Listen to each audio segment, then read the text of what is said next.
एक साधक ने वृंदावन में कहीं मोबाइल से गलत देखने का अभ्यास बना लिया और उसे त्याग नहीं पा रहा था। अब सत्संग था नहीं, सत्संग हो तो फिर निकल जाएगा। वो उसी में डूब गया और अपने शरीर को पूरा कर दिया, अर्थात आत्महत्या कर लिया। एक बार बताया था सत्संग में, वही प्रसंग थोड़ा सा छिड़ा। सब संत भगवान विराजमान, 1000 बार अगर हम गिर जाएं तो भी हमें शरीर छोड़ने की बात नहीं सोचनी। गिरता वही है जो दौड़ता है, जो गिरे पड़े हुए हैं, चल ही नहीं रहे, वो क्या गिरेंगे। साधक को हर गिरने में एक उपदेश मिलता है, हमसे त्रुटि कहां हुई। पर यह बल सत्संग से मिलता है। यदि सत्संग मिले तो 1 मिनट में ऐसे सब निराश नहीं होना। किसी भी साधक को ध्यान रखना, हमारा त्रुटि है, कोई अभिमान है, कीन हो इस कबहो अभिमाना, सुख हो वंचा कृपा निधाना। बहुत ये गूढ़ बात है। साधक में कहीं न कहीं थोड़ा जितेंद्रियता का, साधुता का, दिव्यता का अभिमान हो जाता है। उसका नाश करने के लिए उसको घुटने टेकने पड़ते, माया के आगे। तब उसको लगता है नहीं, सर्वलोक महेश्वर भगवान ही मुझे चला रहे, मेरे में कोई सामर्थ्य नहीं। कभी ऐसी किसी के साथ घटना घट जाए तो आपको प्रायश्चित होगा, क्योंकि भक्त है, आपका हृदय जलेगा, दंड मिलेगा, निंदा होगी, अपमान होगा, लेकिन आपको निराश नहीं होना। आपकी परम पदवी को कोई भी बाधा नहीं पहुंचा सकता। ये ध्यान रखना, हमारे शब्द याद रखना। कभी कदम पीछे मत चलाना, आगे ही बढ़ाना। ये संसार नहीं जानता। तभी हम जय श्री राम के पास बैठकर जो सुना जाता है उनके अनुभव सुने जाते हैं। शास्त्रों में तो सब लिखा ही है, लेकिन जो शास्त्रों में लिखा है उसका उन्होंने साक्षात्कार किया है, फिर अनुभव करके बोल रहे। तो इस बात को समझे, 1000 बार त्रुटि हो जाए, गलती हो जाए, हम ये नहीं कहते गलती करो, लेकिन 1000 बार गलती हो जाए तो भी हमें प्रभु का मार्ग नहीं छोड़ना और अपने शरीर को किसी भी तरह से बाहरी दंड नहीं देना, आंतरिक दंड देना है। उपवास के द्वारा, कम आहार के द्वारा, परिक्रमा, नाना प्रकार की तपस्या का अनुष्ठान करके भस्म कर दो अपनी वासना को और प्रभु को प्राप्त करो। शरीर छोड़ने से आत्महत्या करने वाले की वो दुर्गति होती, भूत बनता कोई भी हो, चाहे साधु वेश में चाहे गृहस्थ में हो। पक्का समझना, आत्महत्या करने वाले को भूत योनि की प्राप्ति होती है और बड़ी दुर्गति होती है उसकी। एक बूंद पानी पीने को नहीं मिलता।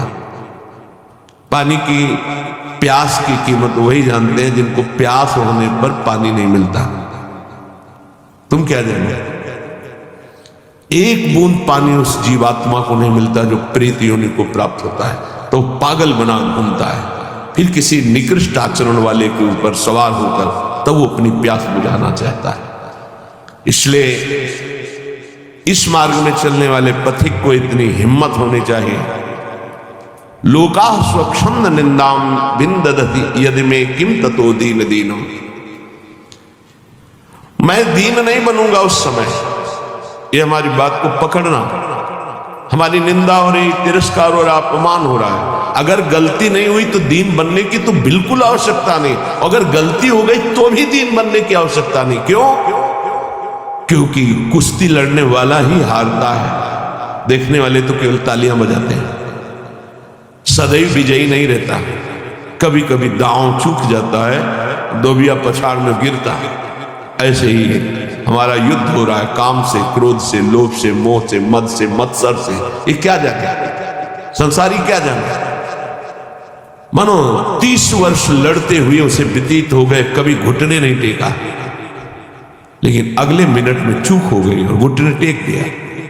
अब संसार उसकी पराजय की निंदा करेगा, लेकिन हम उस उपासक को सपोर्ट करते हुए हृदय से कहते हैं, कभी नहीं, घुटने टेका, फिर खड़े हो और दौड़ प्रभु की तरफ। देख तो संसार पर विजय प्राप्त कर ही लेगा।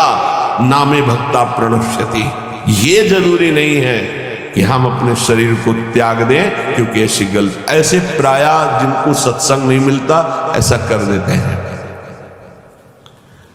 निष्ठावान त्रिभुवन पर विजय प्राप्त करता है।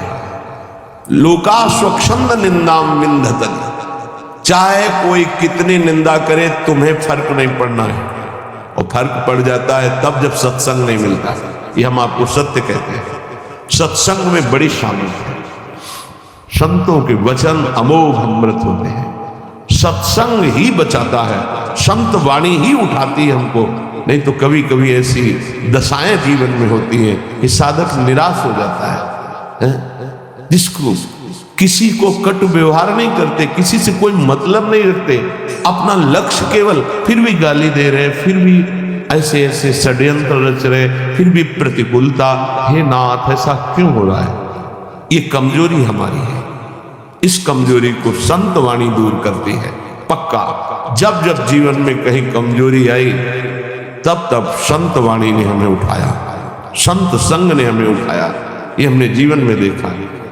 कभी भी हम जहां निराश होने का अवसर आया वहीं संत भगवान पधारे और ऐसे वचन बोले